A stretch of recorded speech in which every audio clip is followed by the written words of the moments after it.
everyone, and welcome to this video focusing on African American civil rights during the Progressive Era, 1896 to 1933. So during this time, disenfranchisement in the South pretty much continued as it always had, although the Grandfather Clause was banned by the Supreme Court in 1915 thanks to the NAACP. Southern politics was consistently dominated by racist politicians. The educational opportunities for African Americans gradually improved, although it was always still less than what would be available for white children. They also had inferior and separate schools. In 1909, the NAACP was formed, and also ghettos started to develop with really poor accommodation, but extortionately priced and really expensive. After the Gilded Age, lynchings generally declined, but there were still over 100 lynchings in 1901, and there were still a few by 1930 every year. Waves of racist violence came after World War I, particularly the Red Summer riots of 1919, where hundreds of African Americans were killed in northern cities. So overall racist violence continued.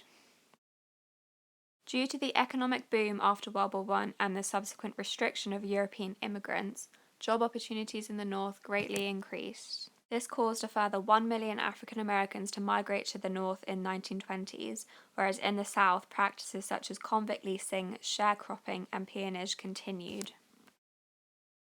African American activism started to grow. After serving in World War I, many African American men became much more assertive about their civil rights. In the 1920s, the NAACP grew to 90,000 members and had some major successes, such as outlawing the Grandfather Clause in 1915. However, this was a short-term impact as membership declined by the late 1920s. Also, the main civil rights leader at the time, Marcus Garvey, lost his influence after he was imprisoned, and he was the only real charismatic leader that African Americans would have until Malcolm X and Martin Luther King in the 60s.